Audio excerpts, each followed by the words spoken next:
ಎಲ್ಲರಿಗೂ ನಮಸ್ಕಾರ. ನಾನು ಲಲಿತಾ. ಆಹಾರ ಶ್ರೀ ಚಾನಲ್ಗೆ ತಮಗೆಲ್ಲರನ್ನು ಸ್ವಾಗತಿಸ್ತಾ ಇದ್ದೀನಿ. ಸಾಮಾನ್ಯವಾಗಿ ಸಬ್ಬಕ್ಕಿ ಸಂಡಿಗೆ ಅಥವಾ ಹಪ್ಪಳನ ಸಬ್ಬಕ್ಕಿಯನ್ನು ನೆನೆಸಿಬಿಟ್ಟು ಮಾಡ್ತಾರೆ. ಆದರೆ ನಾನು ಸಬ್ಬಕ್ಕಿಯನ್ನು ನೆನೆಸದೆ ಸಂಡಿಗೆಯನ್ನು ಹೇಗೆ ಮಾಡೋದು ಅಂತ ತೋರಿಸಿಕೊಡ್ತಾ ಇದ್ದೀನಿ. ಹಾಗಿದ್ರೆ ಬನ್ನಿ ಮಾಡೋದು ಹೇಗೆ ಅಂತ ನೋಡೋಣ. ನಾನಿಲ್ಲಿ 1 ಬೌಲಷ್ಟು ಸಬ್ಬಕ್ಕಿ ತೊಗೊಂಡಿದ್ದೀನಿ. ಇದು ಕಾಟನ್ ಬಟ್ಟೆಯಿಂದ ಚೆನ್ನಾಗಿ ಒರೆಸಿ ತೊಗೋಬೇಕು, ಯಾಕೆಂದರೆ ಮೇಲ್ಗಡೆ ಪೌಡರ್ ಇರುತ್ತೆ. ಅದಕ್ಕೋಸ್ಕರ ಅದನ್ನು ಮಿಕ್ಸಿ ಜಾರಿಗೆ ಹಾಕಿ ಈ ರೀತಿಯಾಗಿ ನಾವು ನಮ್ಮ ಚಿರೋಟಿ ರವೆ ಇರುತ್ತೆ ನೋಡಿ, ಆ ರೀತಿಯಾಗಿ ಪೌಡರ್ ಮಾಡ್ಕೋಬೇಕು. ನೀವು ಇಲ್ಲಿ ನೋಡ್ಬೋದು, ಈ ರೀತಿಯಾಗಿ ಪೌಡರ್ ಮಾಡ್ಕೊಳ್ಳಿ. ಈ ಮಾಡ್ಕೊಂಡಿರುವಂಥ ಪೌಡರ್ನ ಒಂದು ಬೌಲಿಗೆ ನಾನಿಲ್ಲಿ ಹಾಕ್ತಾಯಿದ್ದೀನಿ. ಈಗ ಇದಕ್ಕೆ ಒಂದು 2 ಬೌಲಷ್ಟು, ಅದೇ ಬೌಲ್ನಿಂದ 2 ಬೌಲಷ್ಟು ನೀರು ಹಾಕ್ತಾಯಿದ್ದೀನಿ. ನೀರು ಹಾಕಿ ಒಂದು 10 ನಿಮಿಷ ಇದನ್ನು ನೆನೆಯಲಿಕ್ಕೆ ಬಿಡೋಣ.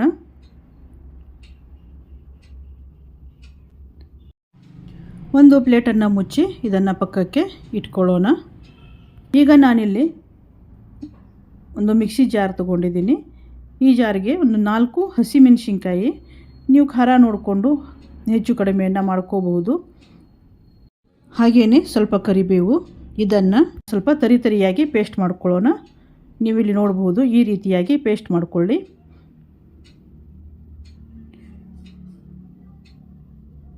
ಈಗ ಪಾತ್ರೆಗೆ ನಾನು ನೀರು ಹಾಕ್ತಾಯಿದ್ದೀನಿ. 3 ಬೌಲಷ್ಟು ನೀರು ಹಾಕಿ ಅರ್ಧ ಸ್ಪೂನಷ್ಟು ನಾನಿಲ್ಲಿ ಉಪ್ಪು ಹಾಕ್ತಾಯಿದ್ದೀನಿ. ಹಾಕಿ ಇದನ್ನು ಒಂದು ಪ್ಲೇಟನ್ನು ಮುಚ್ಚಿ ನೀರು ಕಾಯಲಿಕ್ಕೆ ಇಡೋಣ. ಇವಾಗ ನೀರು ಇಲ್ಲಿ ಬಿಸಿಯಾಗಿದೆ.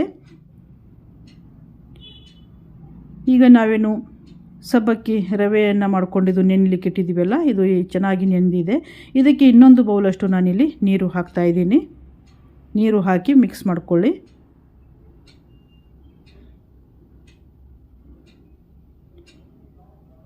ಈಗ ಈ ಬಿಸಿಯಾಗಿರೋ ನೀರಿಗೆ ನಾವೇನು ಪೇಸ್ಟ್ ಮಾಡ್ಕೊಂಡಿದ್ದೀವಲ್ಲ ಹಸಿಮೆಣಸಿನ್ಕಾಯಿದು, ಅದನ್ನು ಇಲ್ಲಿ ಹಾಕ್ತಾಯಿದ್ದೀನಿ.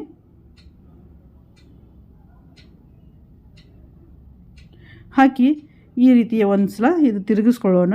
ಇದೇನು ನಾವು ಸಬ್ಬಕ್ಕಿ ರವೆ ಏನು ಮಾಡ್ಕೊಂಡಿದ್ದೀವಲ್ಲ ಅದನ್ನು ಇಲ್ಲಿ ತಿರುಗಿಸ್ಕೊಂಡು ಹಾಕಬೇಕು. ಒಂದು ಕೈಯಿಂದ ಹಾಕಬೇಕು, ಒಂದು ಕೈಯಿಂದ ತಿರುಗುತ್ತಾ ಇರಬೇಕು, ಇಲ್ಲಾಂದರೆ ಗಂಟು ಆಗಿಬಿಡತ್ತೆ. ಮೀಡಿಯಮ್ ಉರಿಯಲ್ಲಿನೇ ಇದನ್ನು ಇಟ್ಕೊಳ್ಳಿ. ಮತ್ತು ಚೆನ್ನಾಗಿ ಈ ರೀತಿ ತಿರುಗಿಸ್ತಾನೆ ಇರಬೇಕು, ಕೈ ಬಿಡದಂತೆ ತಿರುಗಿಸ್ತಾ ಇರಿ, ಇಲ್ಲಾಂದರೆ ತಳ ಹೊತ್ಕೊಳ್ಳುತ್ತೆ. ಇವಾಗ ಇಲ್ಲಿ ನೋಡಿ, ಈ ರೀತಿಯಾಗಿ ಕಲರ್ ಚೇಂಜ್ ಆಗಿದೆ. ನೀವು ಇಲ್ಲಿ ನೋಡ್ಬೋದು, ಕಲರ್ ಕೂಡ ಚೇಂಜ್ ಆಗಿದೆ. ಈಗ ಇದಕ್ಕೆ ಕಲೋಂಜಿ ಅಂದರೆ ಈರುಳ್ಳಿ ಬೀಜ ಅಂತಾರೆ ನೋಡಿ, ಅದನ್ನು ಹಾಕ್ತಾಯಿದ್ದೀನಿ. ನಿಮ್ಮ ಹತ್ರ ಇದ್ದರೆ ಹಾಕ್ಕೊಳ್ಳಿ, ಇಲ್ಲಾಂದರೆ ಇದನ್ನು ಸ್ಕಿಪ್ ಮಾಡ್ಬೋದು. ನಿಮಗೆ ಜೀರಿಗೆ ಅಷ್ಟನ್ನು ಕೂಡ ನೀವು ಹಾಕಿ ಮಾಡಬಹುದು.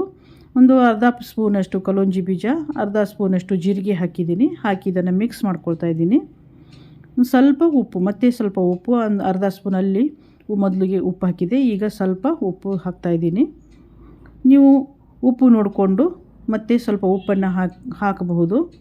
ಸ್ವಲ್ಪ ಕೊತ್ತಂಬರಿ ಸೊಪ್ಪು ಹಾಕ್ತಾಯಿದ್ದೀನಿ. ಇವಾಗ ಇದು ಆಗಿದೆ. ಈ ರೀತಿಯಾಗಿ ಇದ್ದರೆ ತಣ್ಣಗಾದ ನಂತರ ಅದು ಗಟ್ಟಿಯಾಗುತ್ತೆ. ಇವಾಗ ಇಲ್ಲಿ ಬೇರೆ ಪಾತ್ರೆಗೆ ನಾನು ತೆಗಿತಾ ಇದ್ದೀನಿ, ಬೇಗ ತಣ್ಣಗಾಗಲಿ ಅಂಥೇಳಿ. ಈಗ ತಣ್ಣಗಾದ ನಂತರ ನಾವು ಈ ಪ್ಲಾಸ್ಟಿಕ್ ಹಾಳೆ ಮೇಲೆ ಹಾಕಬೇಕು. ಬಿಸಿ ಪ್ಲಾಸ್ಟಿಕ್ ಹಾಳೆ ಮೇಲೆ ಹಾಕಬಾರ್ದು. ಅದಕ್ಕೋಸ್ಕರ ತಣ್ಣಗಾದ ನಂತರ ಪ್ಲಾಸ್ಟಿಕ್ ಹಾಳೆ ಮೇಲೆ ಹಾಕಿ, ಮತ್ತು ತಣ್ಣಗಾದ ನಂತರ ಇವು ನಾವು ಮಾಡ್ಕೊಂಡಿರೋ ಏನು ಬ್ಯಾಟರ್ ಇದೆಯಲ್ಲ, ಅದು ಸ್ವಲ್ಪ ಗಟ್ಟಿ ಆಗುತ್ತೆ. ನಿಮಗೆ ಬೇಕಾದ ಆಕಾರದಲ್ಲಿ ನೀವು ಸಂಡಿಗೆಯನ್ನು ಹಾಕಬಹುದು.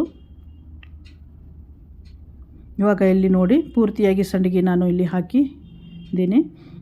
ಇವಾಗ ಇಲ್ಲಿ 2 ದಿನ ಆದ ನಂತರ ಸಂಡಿಗೆ ಎಲ್ಲ ಒಣಗಿದೆ. ಇವು ನೋಡಿ ಎಷ್ಟು ತೆಳುವಾಗಿ ಚೆನ್ನಾಗಿ ಸಂಡಿಗೆ ಆಗಿದೆ ಅಂಥೇಳಿ. ನೀವು ನನ್ನ ಚಾನಲ್ನ ಫಸ್ಟ್ ಟೈಮ್ ನೋಡ್ತಾ ಇದ್ದರೆ ದಯವಿಟ್ಟು ಎಲ್ಲರೂ ಸಬ್ಸ್ಕ್ರೈಬ್ ಮಾಡಿ ಮತ್ತು ಪಕ್ಕದಲ್ಲಿರುವ ಬೆಲ್ಲೈಕನ್ನ ಕ್ಲಿಕ್ ಮಾಡಿ, ಹಾಗೆಯೇ ಲೈಕ್ ಮಾಡಿ ಮತ್ತು ನಿಮ್ಮ ಫ್ರೆಂಡ್ಸ್ ರಿಲೇಟಿವ್ಸ್ಗೂ ಶೇರ್ ಮಾಡಿ. ಹಾಗೆಯೇ ಈ ರೆಸಿಪಿ ಹೇಗೆ ಅನ್ನಿಸ್ತು ಅಂತ ಕಮೆಂಟ್ ಕೂಡ ಮಾಡಿ. ಇವಾಗ ನೋಡಿ, ಇಲ್ಲಿ ಎಣ್ಣೆ ಬಿಸಿ ಮಾಡಲಿಕ್ಕೆ ಇಟ್ಟಿದ್ದೀನಿ. ಈ ಎಣ್ಣೆಗೆ ನಾನು ಸಂಡಿಗೆ ಹಾಕ್ತಾಯಿದ್ದೀನಿ. ನೋಡಿ ಎಷ್ಟು ಚೆನ್ನಾಗಿ ಅರಳ್ತಾ ಇದೆ, ಮತ್ತು ಎಷ್ಟು ತಿನ್ನಲಿಕ್ಕೂ ಕೂಡ ಅಷ್ಟೇ ರುಚಿಯಾಗಿರುತ್ತೆ. ಇದು ನೋಡಿ 2 ಪಟ್ಟು ಅರಳತ್ತೆ ಸಂಡಿಗೆ, ತುಂಬ ಚೆನ್ನಾಗಿ ಆಗುತ್ತೆ. ತಿನ್ನಲಿಕ್ಕೂ ಕೂಡ ರುಚಿ ತುಂಬ ಚೆನ್ನಾಗಿರುತ್ತೆ. ಎಲ್ಲರಿಗೂ ಧನ್ಯವಾದಗಳು.